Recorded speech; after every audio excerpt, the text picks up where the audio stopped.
Praise the lord. ఎలా ఉన్నారు? యాకోబు తల్లికి ఇష్టడై ఇంట్లో పెరుగుతూ వచ్చాడు. కారణాలు ఏమైనప్పటికీ కూడా జ్యేష్ఠత్వపు దీవెనల కోసము, ఆశీర్వాదాల కోసము అన్నవలే తండ్రి యొద్దకు వెళ్ళాడు. పొందవలసిన వాటినన్నిటినీ పొందుకున్నాడు.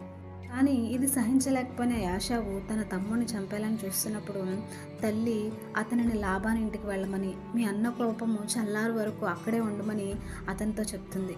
తల్లి మాటలు విని యాకోబు లాబాను ఇంటికి ప్రయాణమే వెళ్తాడు. యాకోబుకి ఒంటరి ప్రయాణం చాలా కష్టమే, కానీ అక్కడే ఉంటే తన అన్న ప్రాణాలు తీసేస్తాడు కాబట్టి తప్పక వెళ్ళాల్సిందే.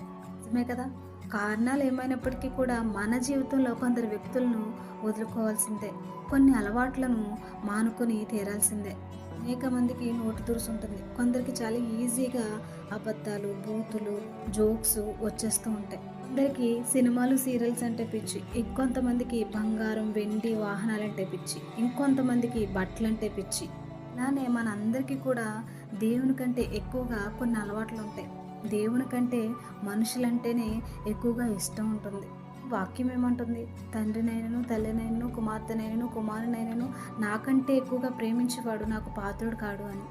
క్రీస్తుతో కూడా లేపబడిన వారైతే పైన వాటిని వెదకుడు కానీ భూ సంబంధమైన వాటి మీద మనసు పెట్టకుడి అని చెప్తుంది. కాబట్టి క్రీస్తుతో పాటు యుగ యుగాలు జీవించాలంటే మనకున్నటువంటి దురభిమాన పాపమును తప్పక విడిచిపెట్టాల్సిందే. లేదు నేను విడిచిపెట్టలేను అని నీవు అన్నట్లయితే పరలోకం లేకుండా మరణించాల్సి వస్తుంది. క్రీస్తుతో కలిసి నిత్యత్వంలో మనం జీవించాలంటే తప్పక ప్రతి విధమైన వాక్యపు వ్యతిరేకపు క్రియలను మనం విసర్జించాలి. కష్టమే అనుకుంటే నిత్యత్వం కూడా కష్టమే అవుతుంది. కాబట్టి మనం విసర్జించవలసిన వాటన్నిటిని విసర్జించడానికి ప్రయత్నిద్దాం. కష్టమే, కానీ తప్పదు. God bless you.